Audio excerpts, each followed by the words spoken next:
नमस्कार। अजनाब के इस जागता प्रवाह में आप सभी धर्मात्माओं का सादर आमंत्रण है। भारत धर्म यात्रा पर महाभारत को विस्तृत रूप से निरंतर प्रसारित किया जा रहा है।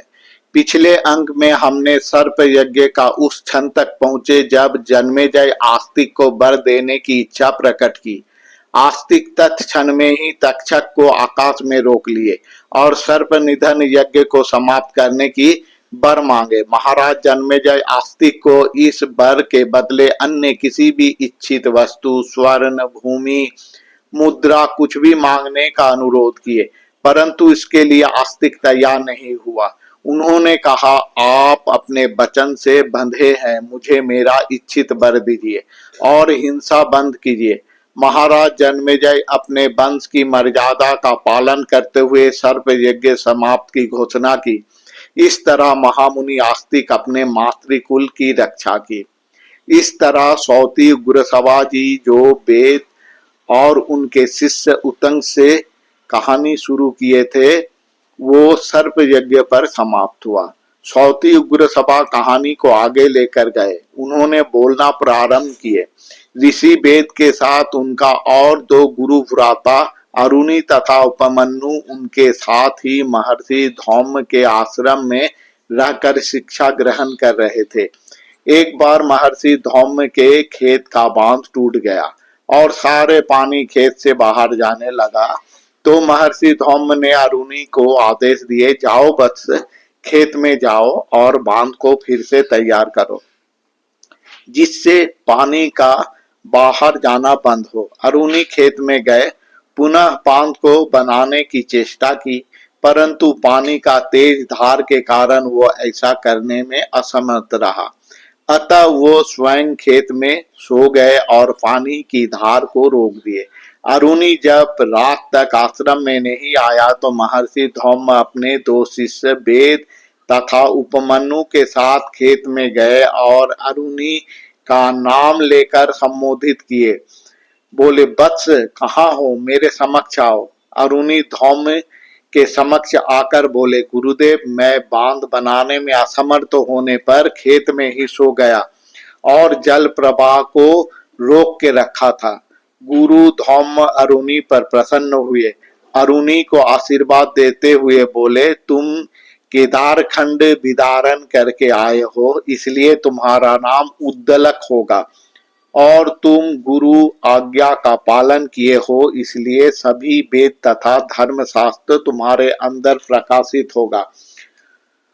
आयोधौम्य का तीसरा शिष्य उपमन्यु को आदेश दिए, वत्स, तुम मेरे गायों को लेकर चराने के लिए ले जाना। उपमन्यु प्रत्यह गायों को चराने के लिए लेकर जाने लगा और संध्या को आकर गुरु को प्रणाम करता।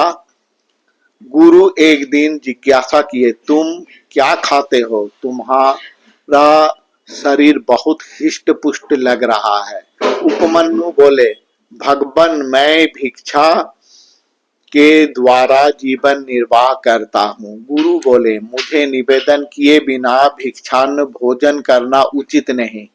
इसके बाद उपमन्यु भिक्षा में प्राप्त वस्तु गुरु को देने लगे। कुछ दिन उपरांत उपमन्यु को पुष्ट देखकर गुरु पुनः पूछे, वत्स, अब तुम क्या खाते हो? उपमन्यु बोले, पहला भिक्षा आपको निवेदन करता हूँ, दोबारा भिक्षा के द्वारा जीविका निर्वाह करता हूँ। गुरु बोले, ऐसा नहीं करना चाहिए, इससे अन्य भिक्षा जीवियों पर असर पड़ता है। कुछ दिन बाद पुनः पूछे, वत्स, अब भी तुम हिष्ट पुष्ट लग रहे हो, अब क्या खाते हो? उपमन्यु बोले, गुरुदेव, मैं आप गाय का दूध पीता हूँ। गुरु धम्य बोले, मेरे अनुमति के बिना तुम्हारा दुग्ध पान करना उचित नहीं है। उपमन्यु गुरु का सभी निषेधों को मानकर गाय चराने लगे और एक दिन क्षुधार्त होने पर अर्क पत्ता खा लिए, जिससे वो अंधा होकर एक कूप में गिर गए। कूप सूखा था। सूर्यास्त के बाद भी जब उपमन्यु आश्रम में नहीं लौटा तो गुरु धौम्य अरुणि और वेद के साथ अरण्य में जाकर उपमन्यु को संबोधन करने लगे। उपमन्यु बोले, गुरुदेव, मैं अर्क पत्ते खाकर अंधा हो गया हूँ और कूप में गिर गया हूँ। गुरु धम्म बोले, वत्स, अश्विनी कुमारों की स्तव करो, वो तुम्हें चक्षुष्मान करेंगे। उपमन्यु अश्विनी कुमारों की स्तव किए। अश्विनी कुमारों ने उपस्थित होकर एक पिष्टक भोजन के लिए उपमन्यु को दिए, परंतु उपमन्यु उसे खाने से मना कर दिया।